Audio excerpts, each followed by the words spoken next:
Aspect militaire, cette intervention soulève une onde de choc diplomatique qui dépasse largement les frontières du géant nigérian. Alors que Washington justifie ses frappes par la nécessité de neutraliser des menaces transnationales, de nombreuses questions s'imposent. Jusqu'où s'étend la souveraineté nationale face à la coopération militaire étrangère? Quelles sont les conséquences réelles de ces opérations sur la stabilité du Sahel et des pays côtiers? Bombardement au Nigeria, simple appui tactique ou basculement géopolitique majeur pour la sous-région. Pour en débattre, nous recevons aujourd'hui nos experts habituels. Didier Noureddine Alaou est avec nous. Cher Didier, bonjour. Bonjour Gilles, bonjour à tous les auditeurs et téléspectateurs qui nous suivent de partout dans le monde. Didier Alaou est journaliste. Il est spécialiste en communication pour un changement de comportement social.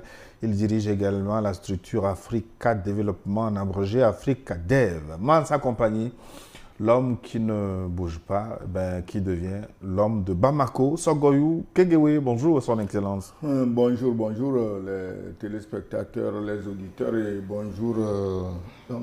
Comme tu m'as vendu avec l'histoire de Bamako. Oui, vous revenez fraîchement de la deuxième session du Collège des chefs d'État de l'Alliance des États du Sahel. Oui, bonjour à tous les amis de Bamako. Vous étiez la star de Bamako. C'était un plaisir vraiment d'être.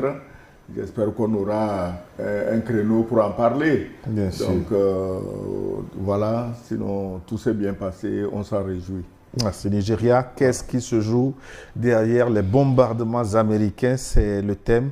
Et vous êtes conviés à enrichir cette émission via WhatsApp, plus 28 96 08 43 43. Vous pouvez également commenter abondamment à travers les réseaux sociaux qui nous relaient en direct, notamment notre page Facebook et notre chaîne YouTube. Merci à Didier Samon pour les services de ce côté-là. Alors, quelles sont, pour démarrer, les zones spécifiques identifiées comme point d'impact majeur de ces frappes américaines sur le sol nigérian? Didier Alaou. Bon, merci Gilles. Encore une fois, bienvenue à tous ceux qui nous suivent. L'événement s'est déroulé à Sokoto, au Nigeria, dans le nord-ouest du Nigeria. Et les zones qui sont touchées, les cibles principalement, c'est les États-Unis. Ils parlent de cibles terroristes. Et selon les informations qui ont circulé, il y a essentiellement 2 cibles qui sont touchées.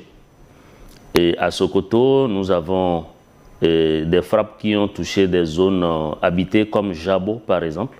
Nous avons aussi Boni, Tangaza, État de Sokoto. Et nous avons aussi l'État de Kaura qui est aussi un peu touché par ces frappes-là. Il faut dire que les frappes ont été menées depuis un navire qui est positionné dans le golfe de Guinée. Et les armes qui ont été utilisées, c'est la fameuse bombe Tomahawk, et accompagné aussi des tirs avec des drones téléguidés depuis une base au Ghana. Et tout ceci constitue, il faut le dire, d'entrée de jeu, une agression pure et dure, une négation totale du droit international. Le Nigeria vient donc d'être agressé et ce qui s'est passé au Nigeria dépasse, comme vous l'avez si bien rappelé dans votre introduction, le cadre du Nigeria. Donc c'est une manière pour les États-Unis de se réinviter dans la lutte entre guillemets anti-terroriste qui se passe dans l'Afrique de l'Ouest, y compris dans la zone sahélienne. Ça, ce sont évidemment les raisons qui sont avancées. On parle d'éradiquer des mouvements religieux islamiques qui persécuteraient des chrétiens. On parle également de lutte antiterroriste. Ça, ce sont les arguments de façade. J'espère que dans cette émission, nous aurons l'occasion de voir de plus près qu'est-ce qui se joue là avec ces frappes américaines non loin de l'AES. Il faut rappeler que l'État de Sokoto est situé tout juste à moins de 200 km du Niger, précisément de Maradi et de Koni. Et j'ai eu l'occasion moi-même de faire cette route-là plusieurs fois. Et c'est à peu près la même distance qui sépare Cotonou de Lomé. Donc vous voyez très bien que ce qui s'est passé, c'est vraiment aux portes de l'AES que ça s'est passé. Et cela mérite d'être étudié avec beaucoup d'attention et de lucidité. Et vous avez vu quelle a été la réaction du Niger. Automatiquement, le Niger... Tout à fait. Sur ces réactions, Excellence, comment les cibles sont-elles différenciées entre les infrastructures logistiques des insurgés et les zones de forte densité civile? D'abord, il y a eu des frappes. Et curieusement, jusqu'ici, on n'entend aucun bilan. Ni les Américains qui ont fait les frappes ne nous disent qui ils ont frappé. L'État du Nigeria ne dit pas qui on a frappé, s'il y a eu des victimes, qui sont ces victimes, rien. Donc déjà, ça pose un problème. Maintenant, les frappes, c'est la première fois que j'entends qu'il y a des terroristes à Sokoto. Parce que depuis des années, on nous a dit que c'est dans une forêt, la forêt de Sambisa, que les terroristes sont concentrés et de là, autour du lac Tchad. Donc j'ai été surpris d'apprendre qu'il y en avait aussi à Sokoto et apparemment c'était plus urgent de frapper à Sokoto que de frapper dans la forêt de Sambisa où ils sont vraiment installés, ils sont chez eux. La forêt de Sambisa, c'est une république terroriste et personne n'y touche, ni le Nigeria, ni les États-Unis. Donc on ne sait pas qui a frappé qui. Maintenant on écoute les voix, les observateurs. Certains disent ah, ça c'est une très bonne chose, on invite l'Amérique à frapper davantage les terroristes. On ne sait pas où ils sont, si on frappe toujours du mauvais côté, parce qu'un jour on risque de frapper non seulement dans la mauvaise ville au Nigeria, mais on peut frapper dans la mauvaise ville dans un pays à côté du Nigeria, parce que tout est calculé à ces fins-là. D'autres, par contre, disent non, c'est une provocation et que les États-Unis doivent faire très attention parce qu'il y aura des ripostes. Il y a même un chef religieux, le cheikh Goumi, qui ne décolère pas, qui lui a une attitude vraiment différente de l'opinion générale. Bref, on a frappé au Nigeria. Le problème n'est pas qu'on frappe, mais qu'on nous dise pourquoi on frappe et quel est le résultat attendu.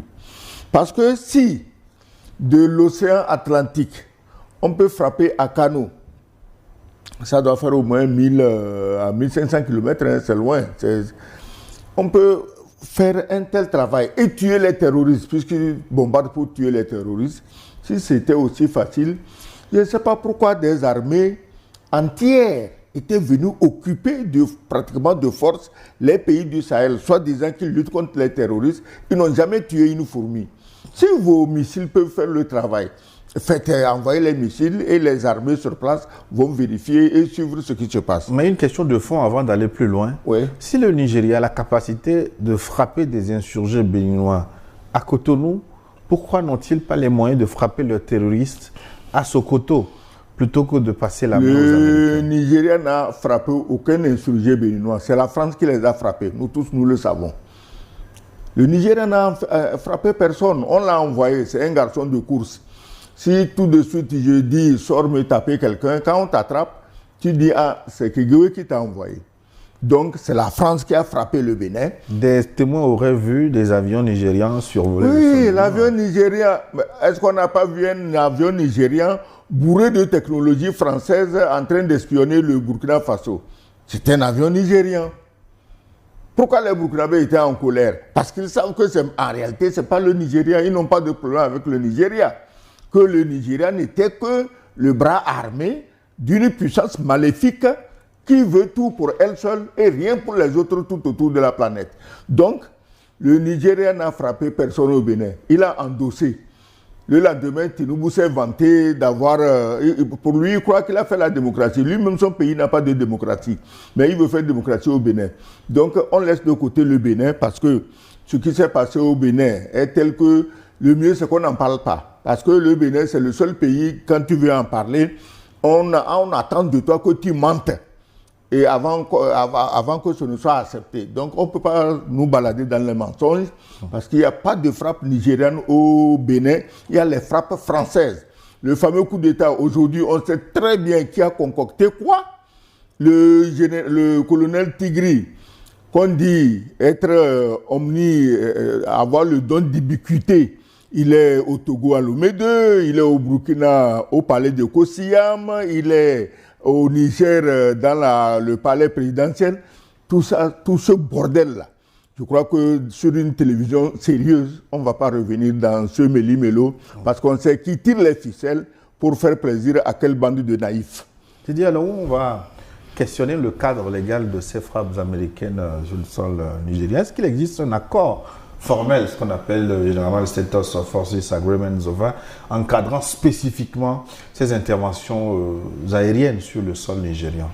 Avant même de parler de cadre légal, vous devrez vous poser la question si les autorités nigérianes sont même au courant. Parce que vous avez entendu que c'est à 19 minutes des frappes que le gouvernement du Nigeria a été informé.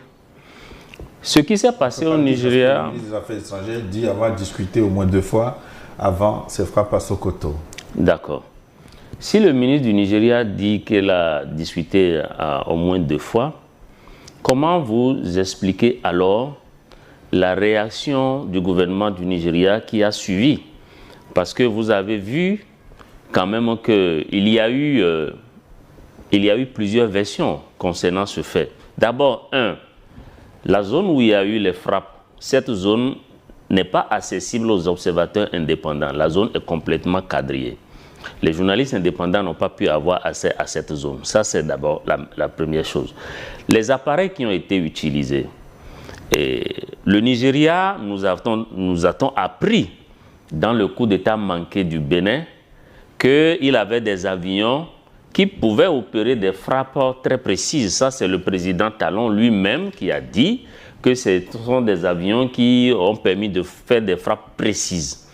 Donc, ça veut dire que le Nigeria avait la capacité de mener ces frappes précises sur son propre territoire, mais que ça n'a pas été le cas et que c'est les États-Unis qui sont venus, à travers un navire installé dans le golfe de Guinée, mener ces frappes-là.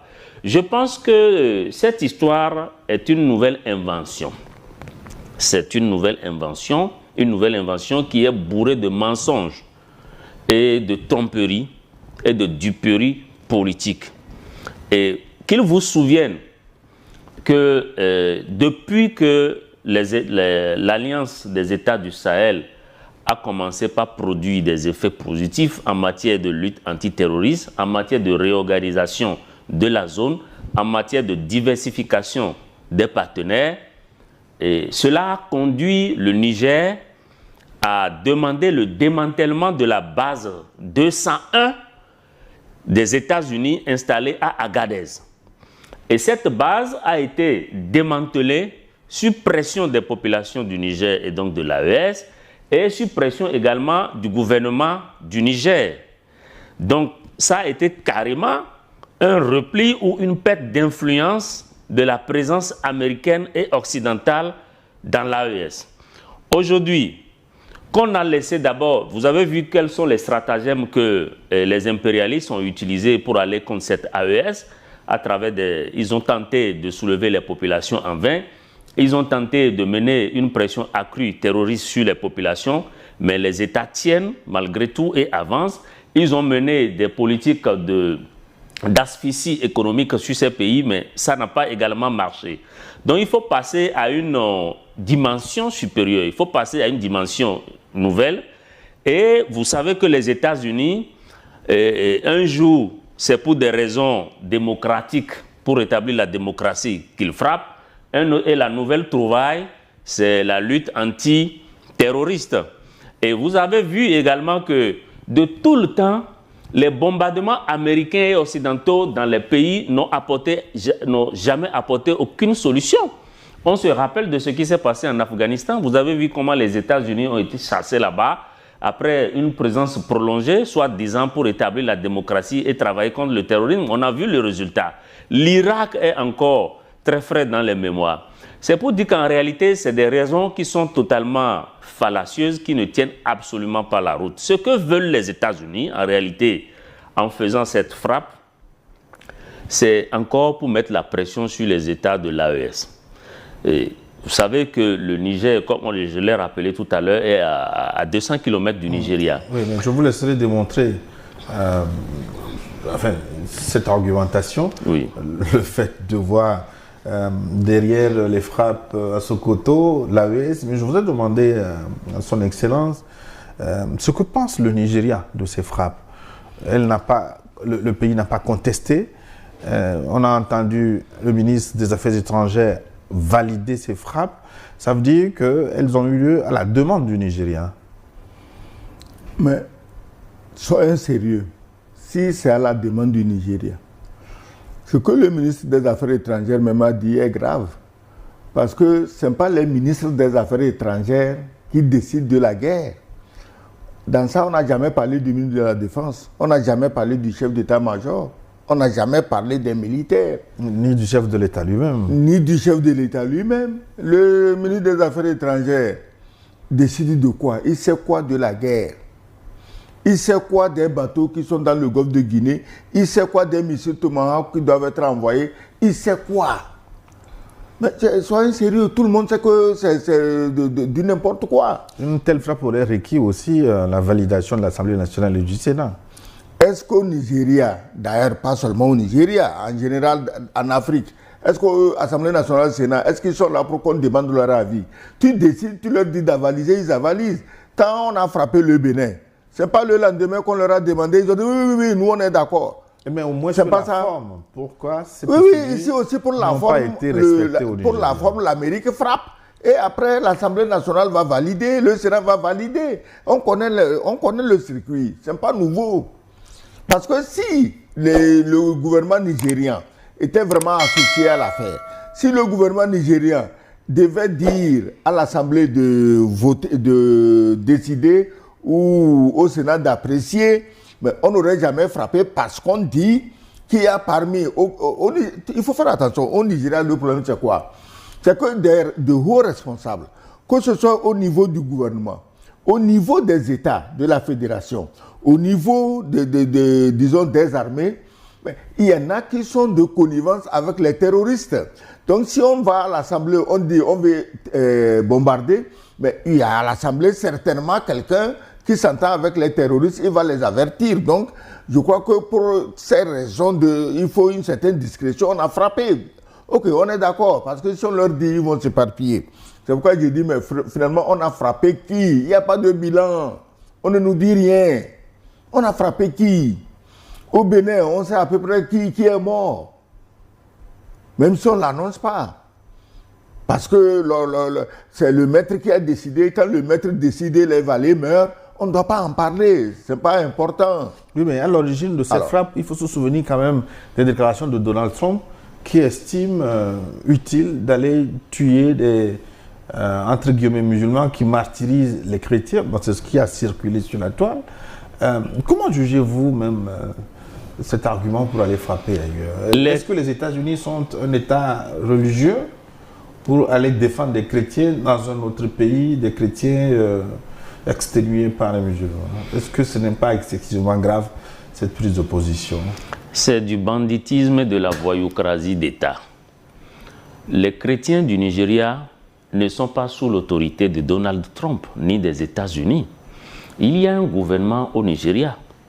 Et si cette question relève spécialement et exclusivement du gouvernement de Tinubu, ce n'est pas Donald Trump. Donald Trump n'est pas le maître du monde. Il n'a pas à aller intervenir dans tel ou tel pays parce qu'il suppose qu'il y a telle ou telle chose. Bientôt, ce sont les élections à mi-mandat aux États-Unis.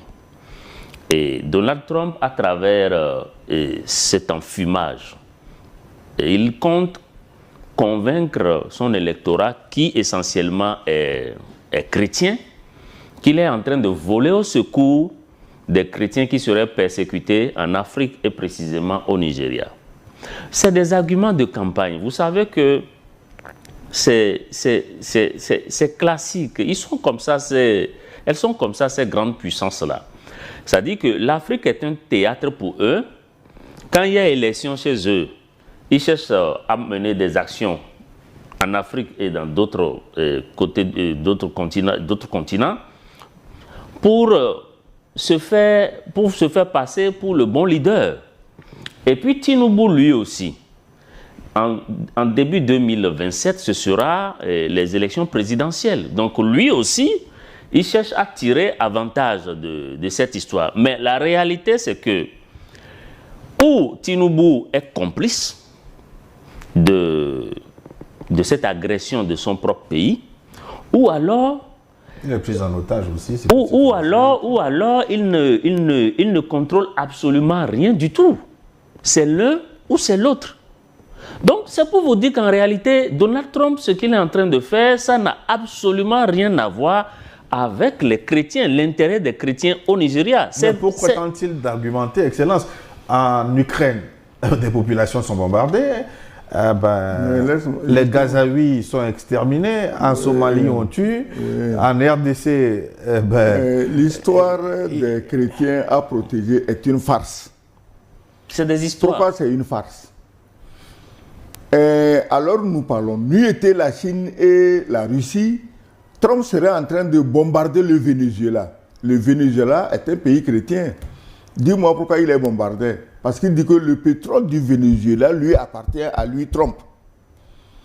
Maintenant, il y a le pétrole au Nigeria. Le pétrole aussi du Nigeria, si celui du Venezuela lui appartient, pourquoi celui du Nigeria ne lui appartiendrait pas? Parce qu'il faut faire attention, Trump a dit que quand il va finir de régler la guerre de l'Ukraine, il va régler le problème du Biafra parce qu'il estime que les élites du Nord commettent trop d'injustices sur les habitants du Biafra. Il a dit, hein, ce n'est pas une supposition, il a dit. Donc, c'est ça qu'il a commencé. Il faut bien qu'il coupe la partie du pétrole parce qu'il doit se presser de faire, dès qu'il a vu que Macron peut donner des ordres à Tinubu qui exécute, étant donné que dans les années, la guerre du Biafra, c'est la France qui avait organisé pour s'approprier, pour voler le pétrole du Biafra. Trump s'est dit, mais si Macron revient dans le jeu, il donne des ordres à Tinubu, qui les exécute comme un aveugle, mais moi aussi je me mets dans le jeu, mais je frappe plus grand pour prouver que la France n'est rien devant moi. Sinon, s'il faut protéger les chrétiens, est-ce que tu sais que dans tout le Moyen-Orient, l'Irak était le pays où il y avait une minorité chrétienne à l'aise, heureuse. Mais on a frappé qui? Saddam Hussein. Qui l'a protégé? C'était Saddam Hussein. Mais est-ce qu'on n'a jamais fait preuve de pitié envers Saddam Hussein? Non. L'Ukraine, où ils ont dépensé aujourd'hui jusqu'à leur dernière cartouche. Est-ce que tu sais que leur champion, leur génocidaire, Zelensky, le seul type qui est capable de commettre un génocide contre ses propres populations parce qu'il est cornaqué par des nazis? Alors, est-ce que tu sais que Zelensky a fermé des églises chrétiennes, orthodoxes, mais chrétiennes? Il a fermé, il a détruit, juste parce qu'il semblerait qu'elles répondent de Moscou. Est-ce que les États-Unis ont réagi? Est-ce que Biden a dit quelque chose avant l'arrivée de Trump? Non, ils étaient d'accord. La Syrie, les Assad, qu'on dise tout ce qu'on veut dire, mais ils ont protégé les minorités chrétiennes. On a chassé les Assad, on a amené qui? Un terroriste musulman dont eux-mêmes avaient mis la tête à prix. Tu es sûr qu'ils pensent beaucoup aux chrétiens quand ils font des choses, ils posent des actes comme ça? En Libye, mais il y avait des chrétiens au temps de Kadhafi. Il n'y a jamais eu de problème avec quelqu'un. Il y avait tout le monde en Libye, tout le monde était heureux en Libye. Les noirs, les jaunes, les blancs, les choses. Mais aujourd'hui en Libye, même si tu es musulman, à partir du moment où tu es noir, tu arrives, on te prend, on te vend comme une chèvre. Les États-Unis ne voient pas ça. Donc partout où ils ont fait la guerre pour le pétrole. Ils veulent s'approprier le pétrole du Venezuela. Ils s'aperçoivent que l'affaire est compliquée. Maintenant, il semble qu'il est en train de faire des contre-propositions aux Vénézuéliens et aux Chinois. Bon, et ils voient qu'il y a le pétrole dans le delta du Niger. Comme Tinubu, c'est leur homme, ils le tiennent. Ils connaissent tous les secrets de Tinubu. Tinubu était chez eux en Amérique. je ne vais pas dire ici des choses pour qu'on dise que je diffame quelqu'un, mais le parcours de Tinubu, les gens le savent. Pourquoi Tinubu tremblote devant Macron? Pourquoi il est obligé d'aller... On sait Pourquoi il est obligé d'aller danser? Maintenant, cette argumentation de Trump balayée du revers de la main, interrogeons-nous sur l'utilité des frappes. Ce qui a été fait là, ça résout quel problème? Quel est l'impact du dialogue? Non, ça ne résout... Didier, pardon. Ça va exacerber les haines entre chrétiens et musulmans. Ça, c'est inévitable. Ça va exacerber les haines. Et les Américains n'enverront jamais les troupes sur place pour défendre les chrétiens. Les musulmans, les djihadistes, je ne parle pas des musulmans globalement, je parle des djihadistes. Les djihadistes, ils vont continuer leurs attentats. Mais aujourd'hui même, il y a eu un attentat, non, à Zamfara, dans l'état de Zamfara ou quelque chose. Mais ça ne va pas mettre fin aux attaques là-bas. Ça ne va pas mettre fin. Non. Est-ce que ce n'est pas mieux de chercher quelque chose qui va mettre fin? Au départ, les pays du Sahel ont dit, nous, on combat le terrorisme. Et c'est contre eux que tous ces petits pays, ces pays de choses-là, esclaves-là, se sont levés. Aujourd'hui, tout donne raison aux pays du Sahel parce que on me dit depuis 3 jours, non, que les Américains font ça parce qu'ils veulent en profiter pour aller au Sahel. Mais vous plaisantez, quel Sahel? Le Sahel n'a pas de problème de terrorisme, il combat ces terroristes. Oui. Chacun n'a qu'à combattre ces terroristes. Oui, Didier. Oui. Non, disons que l'objectif recherché, encore une fois, par Donald Trump n'est pas de venir en aide aux chrétiens. Et ce n'est pas à travers ces frappes qu'un problème sera réglé dans l'espace autour du golfe de Guinée et de l'AES. Ce n'est pas comme ça. Et encore une fois, ces frappes, non seulement risquent d'exacerber les tensions entre chrétiens et musulmans, comme l'a rappelé l'ambassadeur, il y a une autre phase cachée de la chose. C'est que désormais, vous allez voir que ces groupes terroristes-là vont tout simplement essayer de migrer pour rentrer au Niger. Rentrer au Niger et s'éparpiller progressivement dans l'AES. C'est ça que le Niger a compris. Et c'est ce qui justifie l'activation de l'état d'urgence générale par le gouvernement du président Tiani. Donc ils ont compris très bien qu'en réalité, ce n'est pas une histoire de chrétiens. Voilà.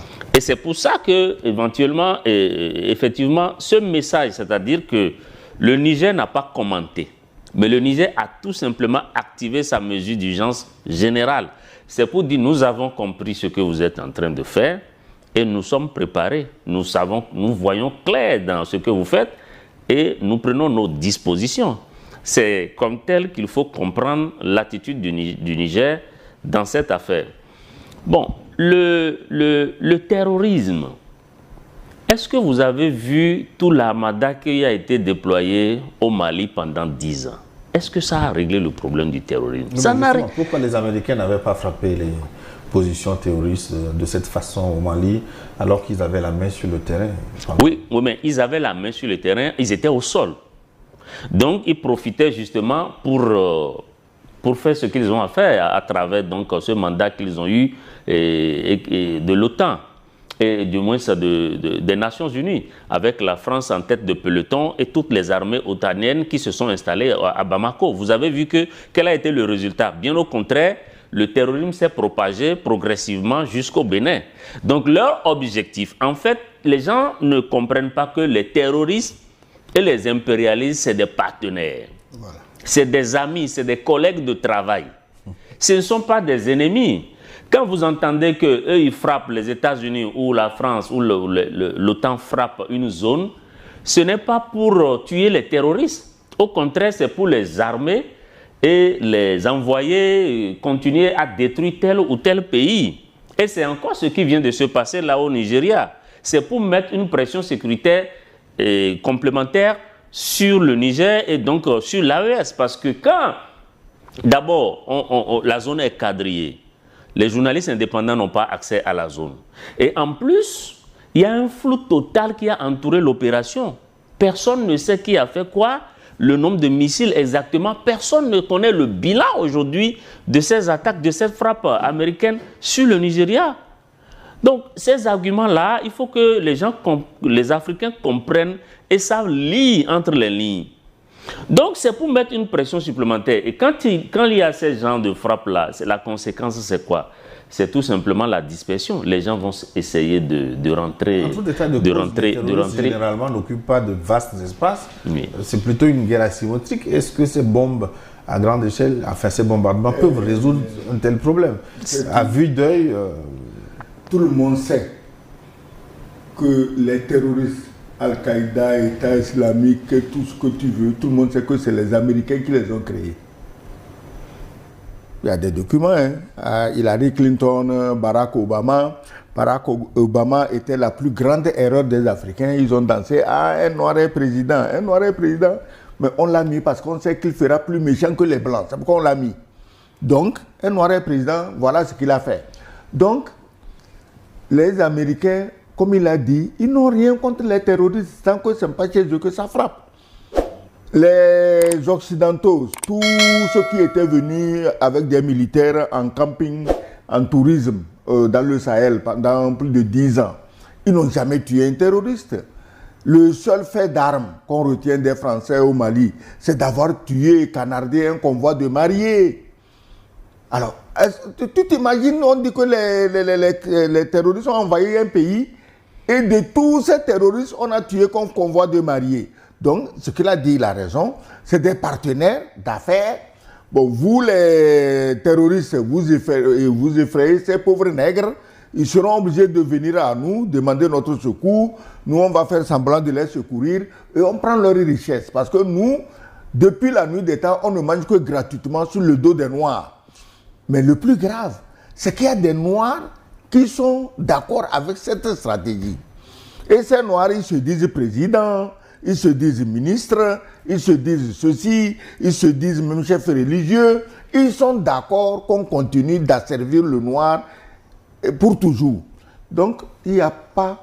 Les Américains étaient au Niger pendant le temps du terrorisme là-bas. Ils étaient là. Et ils étaient là avec une base de drones. Oui. Aujourd'hui, on apprend que les drones sont venus du Ghana, mais ils avaient tous les drones au Niger. Ils n'ont jamais vu un terroriste. Et en plus, ils n'intervenaient pas du tout pour combattre les terroristes qui frappaient en même temps non loin de leur camp, non loin de leur base. Bon, maintenant, un dernier chapitre avant la pause. Est-ce qu'on peut envisager une telle frappe au-delà du Nigeria, dans un autre pays, dans l'AES par exemple, dans les mois, les jours à venir? Non, d'abord au Nigeria, il y a une expérience qui a marché sous le président Goodluck Jonathan qui mérite d'être rappelé ici. C'est qu'au temps de Goodluck Jonathan, le Nigeria et le Cameroun s'étaient associés pour repousser les groupes djihadistes et terroristes. Et là, c'était du beau travail, ça a réussi correctement. Donc, ces genres d'expériences peuvent être réédités aujourd'hui. Le Tchad et le Nigeria, à un moment donné, ont coopéré. Oui, bien sûr. Et aujourd'hui, je pense que la solution contre le djihadisme ou le terrorisme en Afrique réside dans le modèle AES. Nos États, s'ils veulent vraiment venir à bout de ce phénomène, c'est de s'associer. Et vous avez vu qu'au niveau de la CEDEAO, ils n'ont pas un plan. La CEDEAO n'a pas un plan efficace contre le terrorisme. Chaque fois que le terrorisme frappe quelque part, la CEDEAO n'y arrive pas. Mais dès qu'on s'en est pris au président Talon, vous avez vu comment la CEDEAO a réagi. Donc la CEDEAO, elle est là, ses armées sont là, soit pour aller exécuter les plans de la France. Et vous avez vu le cas du Niger. Et ce n'est pas la première fois que Tinubu s'est rendu complice. Tinubu déjà, au lendemain du 26 juillet 2023, était prêt à mettre le Nigeria en association pour aller agresser publiquement militairement le Niger. Et il a fallu justement les religieux et les sénateurs du Nord qui se sont dressés contre lui pour qu'il file ce job-là à d'autres au sein de la CEDEAO. Et ce job, finalement, heureusement, n'a pas pu être exécuté. Donc aujourd'hui, pour répondre à votre question, je pense que nos États doivent comprendre qu'en réalité, pour lutter efficacement contre le terrorisme, ils ne peuvent pas aller chercher de l'aide auprès de ceux qui sont instigateurs du mal. On ne lutte pas contre un phénomène en s'associant au propriétaire ou à l'instigateur du mal. Ça ne marche pas. Ça n'a marché nulle part et ça ne peut pas prospérer. Donc il faut que les Africains et les chefs d'État prennent conscience et agissent en conséquence. Oui, ma question... Je pose la question Exactement. si on peut faire la même chose dans l'AES. Exactement. Puisqu'au Nigeria, nous sommes d'accord, qu'on soit d'accord ou non, mais nous sommes d'accord que les Américains ont bombardé sur la demande du Nigeria. Est-ce que tu connais un des 3 chefs d'État du Sahel qui va demander aux Américains de venir bombarder chez eux? Non. Donc, ma réponse, c'est que personne, aucun Américain, aucun Français n'ira bombarder le Niger, le Mali et le Burkina. Si tu y vas, tu perds tes plumes. Parce que eux aussi, ils ont des alliances et pas des moindres. Et Poutine est clair, il est très clair, trop clair. Il dit, ces gens-là, c'est moi, vous les touchez, vous m'avez touché. Tu connais quelqu'un qui veut toucher Poutine? Je ne connais pas. Parce que la raclée qu'ils sont en train de prendre en Ukraine, la panique qui est déclenchée au Venezuela, je ne vois personne en train d'aller provoquer Poutine dans le Sahel. Mais, les présidents du Sahel, c'est des guerriers. Un guerrier ne dort pas. Quand la dernière fois, à Bamako, où j'étais, le président Traoré a parlé de l'hiver noir, mais il parlait, je suppose, de l'ensemble des menaces qui planent sur nos têtes.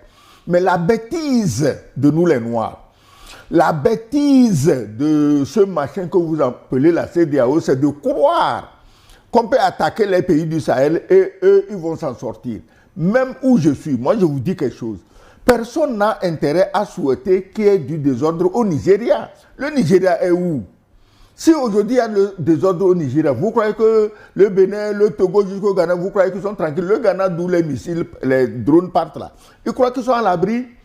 Moi, donne-moi 1 minute. Une fois, quand j'étais ambassadeur, le président Rawlings, paix à son âme, en visite à Bonn, a reçu le corps diplomatique au temps d'Abacha. Il y avait des problèmes. Et il dit, mais si eux, ils s'intéressent aux problèmes d'Abacha et du Nigeria, c'est que le Nigeria n'est pas n'importe quel pays. Il dit, mais supposez qu'il y ait des troubles majeurs au Nigeria, qu'il y ait juste 15 ou 20 ou 30 millions de Nigérians qui quittent. Or, si le Nigeria a 30 millions quittent, on ne saura même pas que quelqu'un est parti. Alors, si 30 millions marchent sur le Bénin, sur le Togo, sur le Ghana, mais nous allons fuir.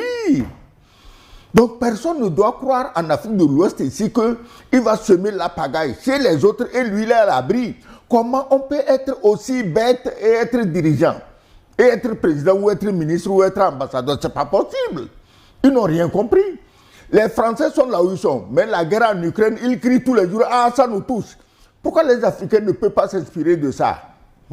Une dernière question, est-ce que ces bombardements peuvent avoir un impact sur la politique intérieure et déranger finalement du pouvoir Tinubu? Non, d'abord il faut voir quelles ont été les réactions qui sont enregistrées.